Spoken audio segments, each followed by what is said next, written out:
सुनैना यूं तो 30 साल की होने वाली थी, पर आज भी किसी हूर से कम नहीं लगती थी। खूबसूरत चेहरा, तीखे नैन नक्श, गोल मटोल आंखें, पतले पतले होंठ, सुराही सी गर्दन, गठीला बदन और ऊपर से खनकती आवाज उसके हुस्न में चार चांद लगा देती थी। वह खुद को सजने संवारने में कोई कसर नहीं छोड़ती थी। राजेंद्र ने जब सुनैना को पहली बार सुहागरात पर देखा था, तो उसकी आंखें फटी की फटी रह गई थीं। जब 22 साल की उम्र में सुनैना बहू बनकर ससुराल आई थी, तब टोले क्या गांव भर में उसकी खूबसूरती की चर्चा हुई थी। आस पड़ोस की बहुत सी लड़कियां हर रोज अपनी नई भाभी को देखने पहुंच जाती थीं। वे एकटक नई भाभी को निहारती रहती थीं। जब उसकी खूबसूरती को लेकर तरह तरह के सवाल जवाब करती, तो वह हंसकर बोलती, धत तेरे की, ये भी कोई बात हुई। राजेंद्र ठहरा एक देहाती लड़का। बहुत ज्यादा पढ़ा लिखा तो था नहीं, पर बिजली मैकेनिक का काम अच्छा जानता था। उसी के चलते तकरीबन 6,000 रुपये महीना वह कमा लेता था। काम करने वह पास के एक कस्बे में जाता था। शाम ढले दाल सब्जी और गृहस्थी का सामान लेकर लौटता था। सुनैना सच संवर कर उसका इंतजार कर रही होती थी। अगर कभी राजेंद्र को देर हो जाती तो सुनैना उसे उलाहना देते हुए कहती, देखो जी, हम पूरे दिन आपके इंतजार में खटते रहते हैं, पर आपको एक बार भी हमारी याद तक नहीं आती। ज्यादा सताओगे तो हम अपने मायके चले जाएंगे। ये सुनकर राजेंद्र उसकी जीहुजूरी करने लग जाता था। सुनैना मान भी जाती थी। गर्मा गर्म जलेबी उसकी कमजोरी थी। राजेंद्र घर वालों से छिपते छिपाते थोड़ी जलेबी अक्सर ले आता था। वक्त बुलेट ट्रेन से भी तेज रफ्तार के साथ आगे बढ़ता गया। 3 साल में घर में 2 बच्चे भी हो गए। फिर शुरुआत हुई उनकी पढ़ाई लिखाई की। गांव में बहुत अच्छे स्कूल तो नहीं थे, इसलिए सुनैना ने राजेंद्र को कस्बे में जाकर रहने के लिए राजी कर लिया। कस्बे में आकर राजेंद्र पूरी तरह काम में रम गया। अब उसे पहले से ज्यादा मेहनत करनी पड़ रही थी। किराए का घर, मोल-तोल का सामान, बच्चों की फीस, ऊपर से गांव में माँ बाप के लिए भी कुछ न कुछ भेजने की चिंता हमेशा राजेंद्र को खाए रहती थी। वह ओवरटाइम भी करने लगा था। जिंदगी की भागदौड़ में राजेंद्र हौंफने लगा था। अब उसमें पहले जैसा जोश व ताजगी नहीं बची थी। वह खा पी कर रात में जल्दी सो जाता था। उसके पास सुनैना की तारीफ करने के लिए न तो शब्द बचे थे और न ही समय बचा था। उन्हीं दिनों राजेंद्र का दूर का रिश्ते का एक भाई रवि काम की तलाश में उसके पास आया। उसने सिक्योरिटी गार्ड की नौकरी कर ली। राजेंद्र के पास वाला ही कमरा किराए पर ले लिया। रवि की ड्यूटी ज्यादातर रात में ही होती थी। वह आधे दिन आराम करता और बाकी दिन में अपने छोटे मोटे काम निपटा लेता।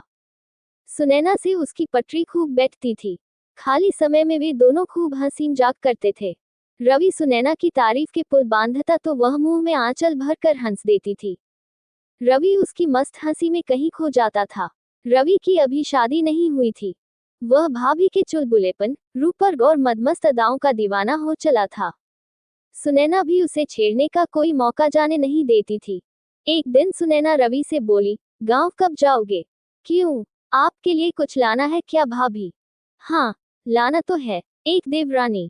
रवि इस पर कुछ झेप सा गया था। उधर बच्चों के स्कूल में छुट्टियां हो गई थीं।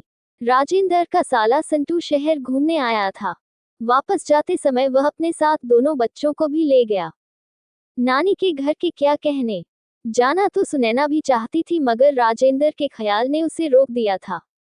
उसके खाने पीने, कपड़े धोने की चिंता बनी हुई थी। राजेंद्र सुबह 8 बजे अपना खाना लेकर घर से निकल जाता था और देर शाम 7-8 बजे तक ही घर लौटता था। रवि की छुट्टी बुधवार को होती थी।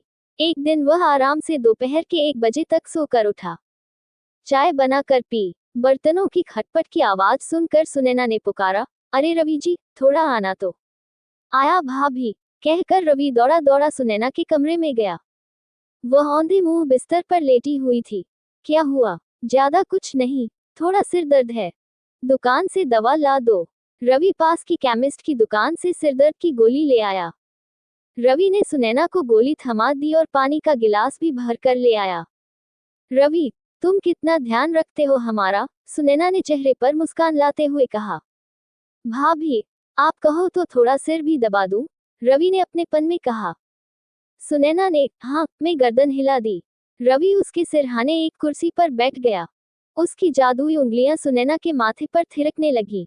दवा के असर और रवि की सेवा से सुनैना के माथे का दर्द तो बंद हो गया, मगर बदन में एक झुरझुरी सी दौड़ गई।